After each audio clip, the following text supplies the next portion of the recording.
Yes. Thank you. Thank you all so much. It's really it's a pleasure to be here. But I have to confess that Adam asked me to come and speak with you this evening, and I suppose like the logical thing to do would be to get up here and say a few words about the Situationist International and have a couple quotes from Guy Debord, really get everyone motivated. But that's not what I'm going to do. In fact, I found myself really, I have to confess, uncertain how to respond to these questions that have been posed tonight. Questions I suppose have been on all of our minds for a while now. And so I think what I can do this evening is provide something like an indication of what I've been thinking about recently. Ideas that have been either sustaining to me or provoking to me, signposts, let's say, for my own thought. And I've been really inspired by, I'm an academic, so what do you do in moments of historical emergency? Watch old Jean-Luc Godard films, of course. And I've been really inspired, I guess, by Godard in the moment after his own moment of political certainty, like Godard, and not the post-68, full-on Mao, Dziga Vertov group Godard, but mid-70s, he's left Paris and is working in the provinces and developing this voice of uncertainty, right? Gilles Deleuze talks about that voice, this kind of uncertain stammer, maybe along the lines of the kind of questioning voice, the voice without answers. And I guess that's where I am right now in many ways. So you'll hear me maybe stammer a bit tonight. I'm going to just set my timer because as an academic, I work on an hour and a half mode. Well, yeah, it's going to be. Yes, yeah. Now, if this is like a European conference, then you could be like, okay, I'm just going to command the platform for a while. No, okay, I'm going to avoid that. So maybe where I would begin is by saying, to my mind, any thinking about the present has to confront the fact that we've undoubtedly entered a moment of a profound crisis in the relationship between image making and the larger socio-political realm. I think we're living through the kind of time that Antonio Gramsci characterized, right, as an interregnum in which a great variety of morbid symptoms appear. And it's precisely at an in-between moment of that sort that calls us to urgently rethink anew the links between a politics that's become discredited on one hand and a cultural realm, a realm of artistic production that we seem to have handed over to the temple merchants. And, my own entry into the world of politics and cultural politics dates back now close to 30 years. And in some ways, for me, there's these striking parallels between that moment of the later 1980s and our own. It reminds me that, when culture is attacked, political life itself becomes impoverished. And conversely, that those who wish to subsume politics under the imperatives of neoliberalism or even worse, populist regression, they particularly choose to target culture in those moments. So that, maybe we would say something like both politics and culture have been jointly subjected to what the filmmaker Pier Paolo Pasolini described using the metaphor of the disappearance of fireflies. This is an essay that he writes in the mid-1970s where he talks about the way that at a certain moment in the previous decade, back in the 1960s, fireflies began disappearing across Europe, due largely to a kind of ecological degradation of their environments. And he uses this natural catastrophe to describe a parallel social or political catastrophe about the way that a particular development of late capitalism eradicates pockets of difference, not only ecologically, but culturally, politically, and socially as well. And I think, well, I live in upstate, so we still have fireflies, thank God. But I wouldn't want to eat the fish out of the Susquehanna River in Binghamton, New York. That's what I tell you. But no, I mean, I think, all joking aside, we seem to be living through a parallel moment, in which something unforeseeable, something that we didn't predict, has overturned our values, our imaginary, our very language, and our behavior. I mean, a form of globalized, financial, productivist, consumerist totalitarianism is on its way to imposing a new form of cultural hegemony. So that, it's no longer maybe fireflies disappearing, but artworks, languages, artists, and their environments, their habitats that are disappearing in the present. A present in which the technocratization of culture seems to go hand in hand with the rationalization and standardization of the industrial production of art itself, right? A kind of rationalization and standardization that today proliferates on the ruins of our politics and of our democracy. I mean, it's a moment where politics and culture are jointly colonized by the theology of the marketplace that's transformed. I mean, sorry for speaking. I'm like speaking, I know, in horrible generalities, but these are the thoughts of the present for me. That kind of theology of the marketplace that's transformed our humanity and our ecology into abstract, standardized, quantifiable, valorizable commodities.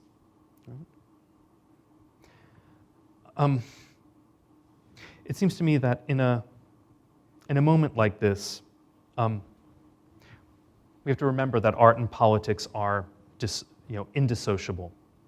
That political emancipation and cultural emancipation go hand in hand with one another. But if that's a starting premise, we have to recognize that the current crisis is a double one, right? A crisis both of democracy and of culture, right? And it's precisely the double nature of that crisis, that it's not taking place simply in a socio-political realm, but in the realm of the image and the imaginary itself. I mean that it's so deeply implicated in our very ways of being in the present. I mean, I think that's what produces the particular alienation that's gripped such large segments of the population, not just in the US, but as we see around, throughout Western Europe and elsewhere. I mean, it's that deep despair, I think, that lies behind so much of the current moment, and the curious forms of voluntary servitude that we subject ourselves to. I mean, I think it's the profundity of these dual crises, perhaps, that helps to explain the difficulties that we on the alternative left have encountered in transforming a clear ambient social anger into a transformative material force. So if we can think about the tasks that we've set for ourselves, the tasks that lay ahead, analyzing the symbolic and cultural forms that alienation has assumed in the present, freeing ourselves from the dominant values of this neoliberal society, rebuilding an emancipatory cultural hegemony. I mean, if those are the modest things that we should do in the next couple of months, that's going to require challenging our pre-established conceptions of both art and culture. And I mean,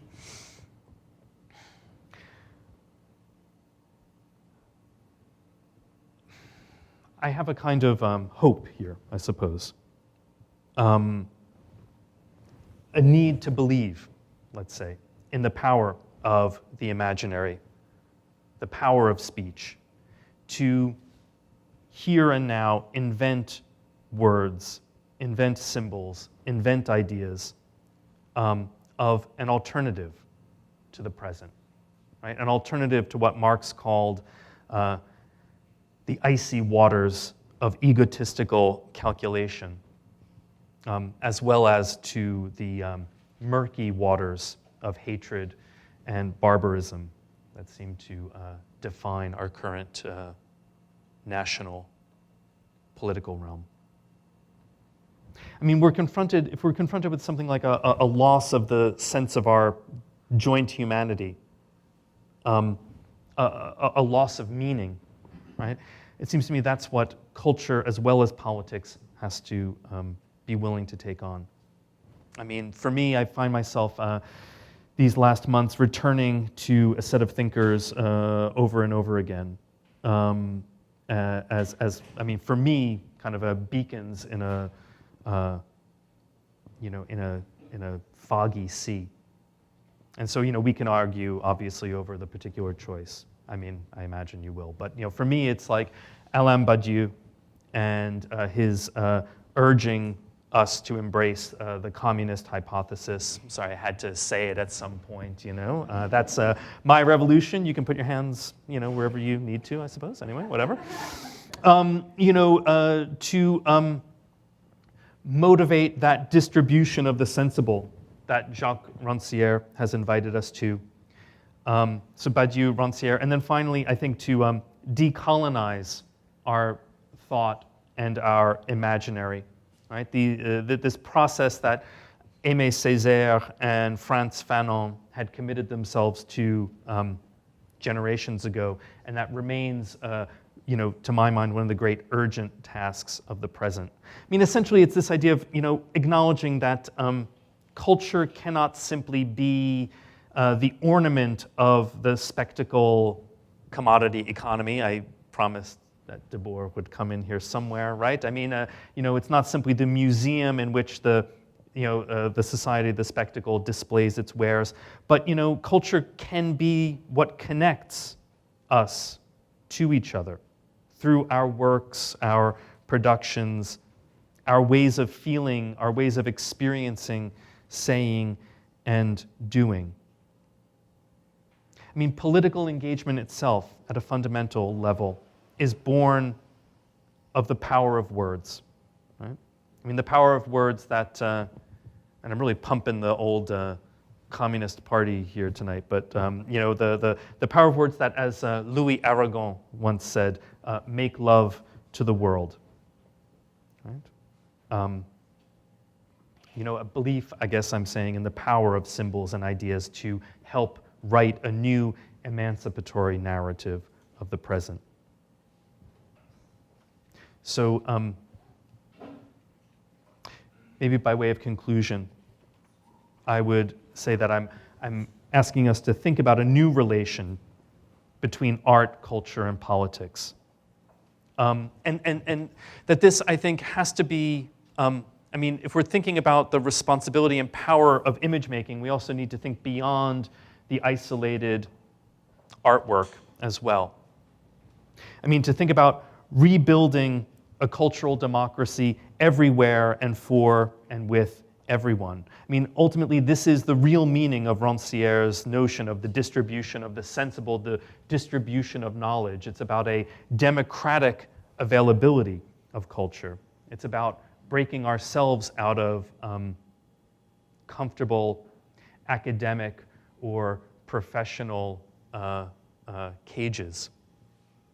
And I mean, I should say here, I'm like speaking to myself as much, I mean, more than to everyone else. I mean, you know, I know that this is work that's being undertaken every day by people in this room. But when you live in the academy, there's a particular set of blinkers that, you know, you're continually trying to lift off as well. But also, I think it's a task of inventing that cultural globality or worldliness dreamed of by thinkers like Édouard Glissant or writers like Patrick Chamoiseau. You know, that notion of our need to become conscious of the fact that in an interlinked world, the encounter of cultures changes each of them. You know, that, you know, our world is a continual process of encountering, frequenting the other. A process that results in a, as Glissant writes, right, a kind of scrambling of differences and a production. It's precisely in that meeting of with the other that the unforeseeable, the unpredictable is produced. You know, and where we can free ourselves from the obsessive and repetitive weight, the kind of trauma of identity-based violence, right, that is continuing to shake this old world of ours that's dying and the new one waiting to be born. Ooh, man, okay, I'm just gonna say, but wait, no, I mean, sorry. You said I can have extra time. No, no, it's good. No, this is like literally the last sentence, you know? Or I'm cutting out a little bit. I'm just cutting out a little bit, it's okay. Sorry. No, but I mean, I guess to end on like, an inspirational note, that the other thing I've been reading these days, again, for the first time in a long time, is the German Romantic poet. It's like a really academic thing, right, to say up here, and like I'm like, yes, at bed, I'm like reading the German Romantic poet Friedrich Hölderlin. But of course, right, you all are, and I imagine that what you go back to, if you're like me, what you come back to continually is his poem Patmos from 1803. Yes, thank you. You too. Yes. I'm convinced with Hölderlin that, as he says, where there is danger also grows that which saves. Right? So I'll leave it there. Thanks.